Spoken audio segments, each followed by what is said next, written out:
चने में हमने देखा कि पिछले हफ्ते काफ़ी शानदार तेज़ी आई और 5200 का जो एक इमीडिएट लक्ष्य था उसके काफ़ी करीब बाजार गया और आखिरी एक कारोबारी जो सेशन था उसमें हमने देखा कि लास्ट के 1 घंटे में मुनाफा वसूली हावी हुई और 5000 के करीब बाजार ने क्लोजिंग दी है। तो आने वाले हफ्ते में क्योंकि 5200 के करीब का लक्ष्य ऑलमोस्ट हासिल हो चुका है और वहाँ से मुनाफा वसूली का दौर देखने मिला है, तो ये जो प्रॉफिट बुकिंग है वो आने वाले हफ्ते में भी शुरुआती दौर में हावी रहेगी और हो सकता है कि पहले 2 या 3 सेशन हम 4800 तक के करेक्शन को देख पाएँ। तो इमीडिएट जो बायस है वो सेलोन रैलीज का होगा और 4800 का लक्ष्य देखने मिलेगा, लेकिन ये शॉर्ट टर्म ट्रेडर्स के लिए सलाह होगी। पोजिशनली ऐसा लगता है कि 4800 के बाद दोबारा प्राइसेस बढ़ सकती हैं और उसके बाद हम 5350 का अगला एक ऊंचा लक्ष्य देख सकते हैं। तो फिलहाल शॉर्ट टर्म बेसिस सेल की सलाह हो सकती है 4800 के लिए, लेकिन ओवरऑल पोजिशनली अभी भी मुझे लगता है कि 5300 के ऊपर के दाम आने वाले कुछ सेशंस में देखने मिलेंगे।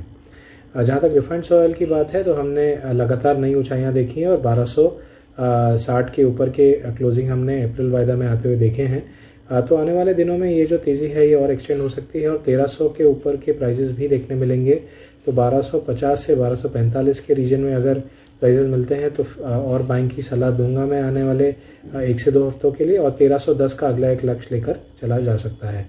सिमिलरली हमने अगर सोयाबीन में देखा तो 5300 के करीब की क्लोजिंग देखी गई है और ऐसा लगता है कि जो पहले के लक्ष्य थे वो तो हासिल हो चुके हैं, लेकिन ये जो रैली है ये 5500 तक एक्सटेंड हो सकती है आने वाले कुछ सेशंस के लिए। तो अगर मुनाफा वसूली 5200 5220 तक दिखती है तो डेफिनेटली एक बार बाइंग का मौका मिलेगा। 5100 के नीचे के स्टॉप रखकर 5500 के लक्ष्य के लिए बाई किया जा सकता है। वहीं अगर हम सीपीओ की बात करें तो सीपीओ में भी हमने 1130 के करीब की क्लोजिंग देखी है। तो काफ़ी एक शानदार हमने तेज़ी आते हुए देखी है। तो अपसाइड में मुझे लगता है ये जो तेज़ी है 1160 से 1170 के रीजन तक एक्सटेंड होगी। इमीडिएटली 1110 का एक सपोर्ट है उसके करीब मिलता है तो एक बार बाइंग की सलाह मैं वहाँ पर देना चाहूँगा आने वाले कुछ सेशंस के लिए और अपसाइड में 1160 से 1170 के लक्ष्य लेकर चला जा सकता है। वहीं कैस्टर की भी बात करें तो कैस्टर में भी हमने स्ट्रॉन्ग तेज़ी आते हुए देखी है लोअर लेवल से और ऐसा लगता है कि अपसाइड में 5200 का एक शॉर्ट टर्म लक्ष्य और ओवरऑल 5350 तक कैस्टर सीड के दाम भी जा सकते हैं।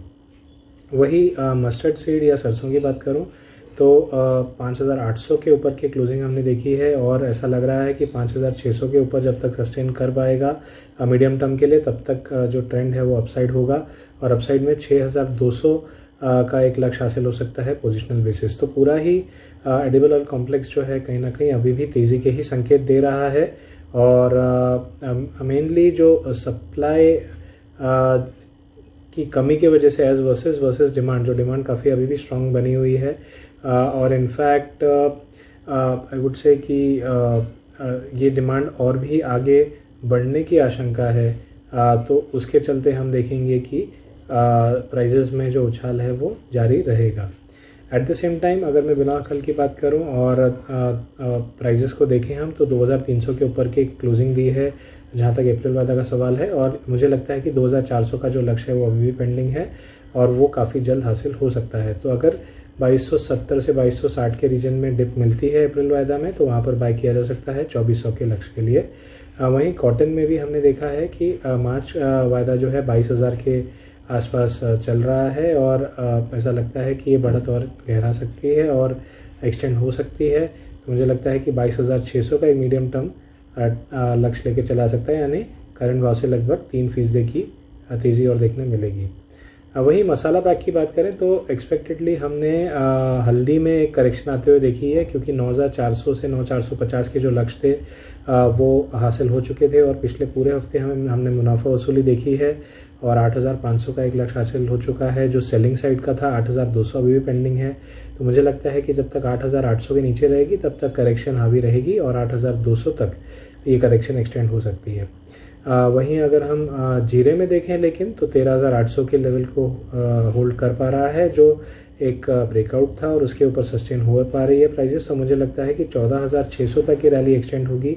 तो जीरा जो काफ़ी रेंज बाउंड या काफ़ी दायरे में रहा है काफ़ी महीनों से, जहाँ पर जो दायरा 12,800 से 13,800 का रहा है, उस दायरे को अब निकल के ऊपर की तरफ रुख कर रहा है। तो मुझे लगता है कि 14,600 तक ये रैली जो है एक्सटेंड हो सकती है।